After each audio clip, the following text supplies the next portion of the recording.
Salut les amis, c'est Nico Genzi. Écoutez, bienvenue cette nouvelle petite vidéo du samedi. Donc aujourd'hui, je vais répondre à une question. Faut-il de l'apport pour faire des opérations de promotion immobilière? Eh bien oui, voilà, très clairement, c'est un business où il faudra de l'apport. Donc après cet apport, on va finalement le minimiser selon plein de paramètres qui vont être pris en compte, mais le principal va être finalement la pré-commercialisation, vraiment tous les lots que vous allez arriver à vendre en amont sur votre dossier. Donc voilà, qui vont permettre d'aller voir un partenaire financier ou en disant voilà, sur 10 lots, j'en ai vendu 7, 8. Donc la part d'apport va être moindre, donc ça c'est une donnée hyper importante. Et puis après il y aura forcément l'expérience, l'équipe, les partenaires que vous allez mettre en place sur votre dossier qui vont faire que vous allez plus ou moins avoir un apport conséquent à mettre. Mais dans tous les cas, après on peut trouver des partenaires, voilà, on peut trouver des associés, des financiers qui peuvent amener cet apport-là pour montrer votre opération de promotion immobilière.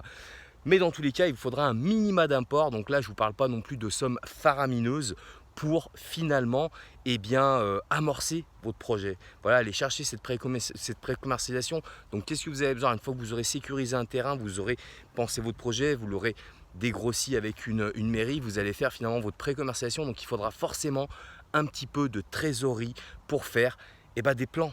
Voilà, des plans, faire vos chiffrages pour faire vraiment cette pré-commercialisation qui derrière vous permettra de monter votre dossier en complet. Donc là, quand je vous parle de ça, voilà, ça se chiffre en quelques milliers d'euros, voire maxi 10-15 000 euros. Vous êtes déjà très bien pour faire des dossiers très très sympas. Mais vous voyez, de business de promotion immobilière hyper intéressant, accessible bien sûr si on apprend, si on sait comment ça se passe, on apprend un petit peu les choses, mais c'est pas non plus hyper complexe. Par contre, le côté moins sympa par rapport à l'investissement classique, c'est que là, ça demande un petit peu d'apport. Donc voilà, il faut générer du cash, avoir un petit peu de cash à plat pour lancer finalement ce type de dossier. Donc voilà les amis, écoutez, comme d'hab, j'espère que cette petite vidéo vous aura plu. Donc si c'est le cas, n'hésitez pas, voilà, un petit pouce sur Facebook, sur YouTube, ça fait toujours plaisir.